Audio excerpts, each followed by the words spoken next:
संस्कृत का पेपर आपको कैसे करना है मैं आपको पूरे अच्छे तरीके से बताऊंगी पेपर कैसे करना है। चलो ठीक है, आपको सबसे पहले आपको पेपर मिलेगा। ठीक है, पेपर से पहले आपको आंसर शीट मिल जाएगी। आंसर शीट में आपको रोल नंबर, कौन सा विषय का पेपर है, डेट और डेट अच्छे तरीके से डालना है। आपको टोटल 80 मार्क्स का पेपर है और कैसे सॉल्व करना है ध्यान से सुन लो। और देखो सबसे पहले आपको आएगा गद्यांश। क्या आएगा? गद्यांश। ये टोटल 10 नंबर का है।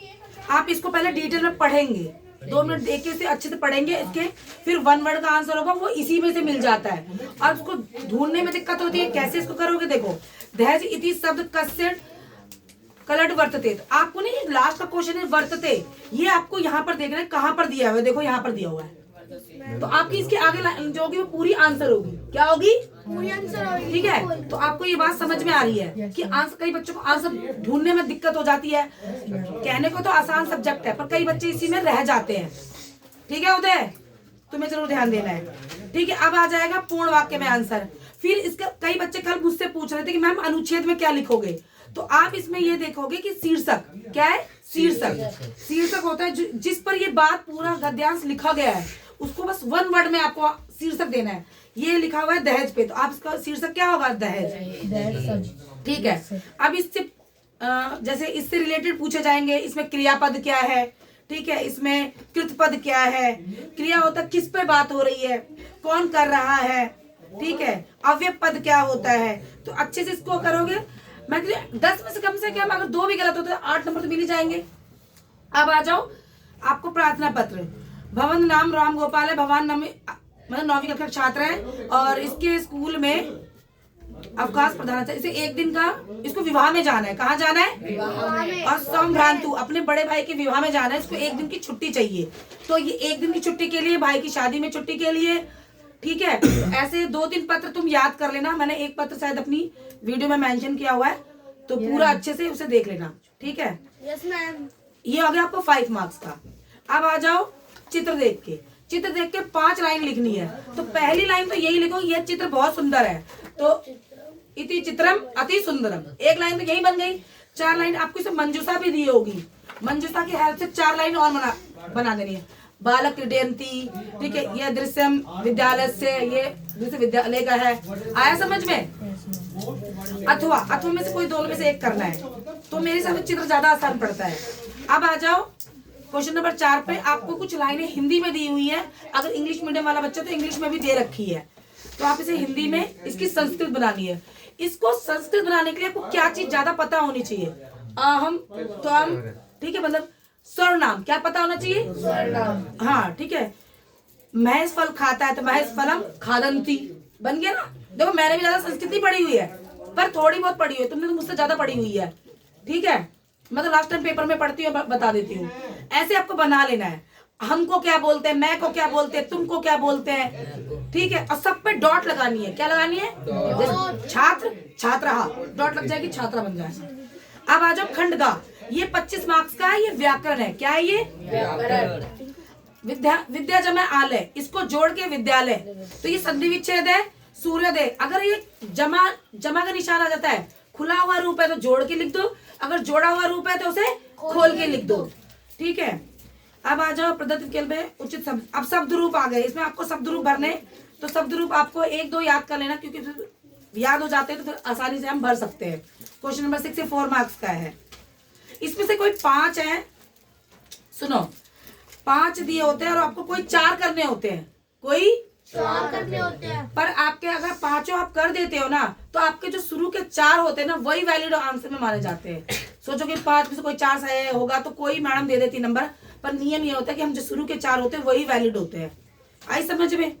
अब आ जाओ क्वेश्चन नंबर 7 में। अब इसमें क्रियापद पे आपको पूरा करना है। इसमें क्रिया जोड़नी, महिला भोजन पचती, मतलब क्रिया जोड़नी है। क्या जोड़नी है? अब क्रिया क्या होती है? कोई भी काम होता है। तो इसमें 5 दिए, आपको 4 करने हैं इसमें से। अब आ जाओ क्वेश्चन नंबर 8 में, कारक उपपद विभक्ति। इसमें विभक्ति आपको पुटन करनी है। आपको दंड की तृतीया विभक्ति भरनी है। देखो इसमें दिया हुआ है आपको, इसलिए विभक्ति याद होनी। टोटल कितनी विभक्ति होती है?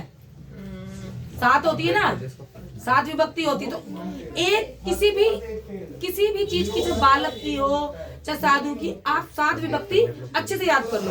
इसमें बोला कि दंड की तृतीय विभक्ति भरनी है आपको, तो तृतीय विभक्ति आपको दिमाग में आ रहा है इसमें ये है, तो आप भर सकते हो। तो एक विभक्ति बहुत अच्छे से याद कर लेना, वो दिमाग में बैठ गई तो उसमें सारी बैठ गई, क्योंकि मैंने अपने टाइम पे संस्कृत में ऐसे ही पढ़ा था। ठीक है, इसके बाद आ जाओ। हाँ, इसमें फिर संधि विच्छेद आगे बेटा, ज्ञा जमा कत्वा, ज्ञात्वा। ठीक है, हाँ, अगर ये खुला हुआ रूप है इसे जोड़ के लिखना है, और जोड़ के अगर दिया हुआ तो इसे आपको खोल के लिखना है। अंडरलाइन दिया होगा मेंशन करने के लिए। अब आ जाओ क्वेश्चन नंबर 10 पे। अब इसमें आपको गिनती दी ही होगी, क्या दी होगी? गिनती। उसको संस्कृत में लिखना है, और इसमें कोई भी मंजूषा नहीं मिलेगी। 8 तक बच्चों को मंजूषा मिल जाती है तो बहुत, 9th वाले बच्चे सोचते हैं अरे मंजूषा मिल गई। अगर गिनती को जरूर करके जाना, फ्री के मार्क्स है। ठीक है, ये आपका टोटल 2 मार्क्स का है। 2 को 2 लिखते, 12 को 2 विसंति, 45, 13, 7। अब आ जाओ, फिर इसमें उपसर्ग दे दिया, क्या दे दिया? प्रजमा 4। तो इसमें उपसर्ग को फिर इसको जोड़ना है, प्रजमा प्रचार, क्या लिखना है? प्रचार। पराजय जोड़ दे, मैंने क्या कहा? जुड़ा हुआ रूप है खोल दो, खुला हुआ रूप है जोड़ दो। 3 बार आ चुका है ये, 3-4 बार। अब आ जाओ खालिस्तान, ये आपके, इसमें से आपको पढ़ना है 2 बार 3 बार पढ़ोगे ऑटोमेटिक आपको समझ में आ जाएगा। और ये अव्यय पद होता है च। ठीक है, ये सब भरना होता है। अब आ जाओ खंड खा, फिर खंड खा आ गई आपके गद्यांश पे। किस पर आ गई? गद्यांश पे। इसको पढ़ो, इसमें से प्रश्न उत्तर छाटो और आसानी से आराम से दे दो। अब आ जाए क्वेश्चन नंबर 14। इसमें आपको देगा एक दोहा, क्या दिया होगा? दोहा की हिंदी समझनी है, उसके हिसाब से आपको आंसर देने हैं, उसके हिसाब से आपको आंसर। तो अब आ जाओ क्वेश्चन नंबर 15 पे। आरुणी, इसमें आपको एक कहानी, 2 लोग बात कर रहे हैं, क्या कर रहे हैं? बात कर रहे हैं। हाँ, उनसे रिलेटेड क्वेश्चन बनेगा, क्या बनेगा? और उसका फिर आंसर आपको देना है। अब आ जाओ क्वेश्चन नंबर 16 पे। आपको ना इसमें आंसर दिया होगा, क्या दिया होगा? प्रश्न उत्तर दिया होगा, आपको प्रश्न बनाना है।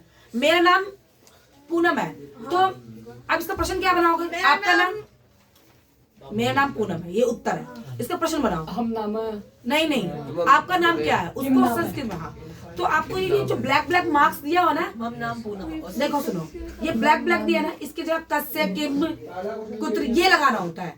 ठीक है, हाँ, और ये मैंने पेपर मॉर्निंग शिफ्ट का पूरा सॉल्यूशन करके बताया हुआ भी है, तो उसको एक बार जरूर देख लो, बहुत हेल्प मिल जाएगी पेपर करने में कि मैम कैसे सॉल्व कर रही थी और कहाँ पर क्या पुट ऑन कर रही थी। किम, कस्य, कृत्य, ये सभी भरना होता है। तो जटायु रावण से अश्वंत अर्थी, इसको उत्तर दिया, इसको क्वेश्चन बनाना। ठीक है, अब आ जाओ, प्रियांशु चुप हो जाओ। प्रश्न नंबर 17, इसमें आपको क्या नाम है? हाँ, आपको श्लोक दिया हुआ है और इसमें मंजूषा मिली हुई है, क्या मिली हुई है? मंजूषा। और मंजूषा आपको दिमाग लगा के भर देनी है, और ये दोनों अथवा में से कोई एक करना है। अब आ जाओ भाई, एक कहानी दी हुई है, मतलब कहानी दी हुई है, तो कहानी की लाइनों को ऊपर नीचे कर दिया है। कहानी की लाइनों को ऊपर नीचे कर दिया है। उसको एक लाइन स्टेप बाय स्टेप लगा देना है। नंबर 1, नंबर 2, जैसे नंबर खा, एक पाएगा, नंबर गा, ऐसे लगा देना है। ये टोटल आपका 4 मार्क्स का है। अब आ जाओ क्वेश्चन नंबर 19 पे। टोटल 19 क्वेश्चन है, 19। इसको प्रसंगानुसार इस पे आपको उत्तर देने, बस आराम से भरना। ठीक है, यहाँ पे और लास्ट का है कि जो खा है ना मिलान वाला, ये बहुत आसान है, इसको मिलाना बहुत आसान है। ठीक है, यहाँ पे आपका पेपर खत्म होता है। आशा करूंगी आपको पेपर समझ में आया, अच्छा किया। ठीक है, चलो, और बेस्ट ऑफ लक आज के संस्कृति पेपर के लिए। Thank you ma'am. Thank you ma'am.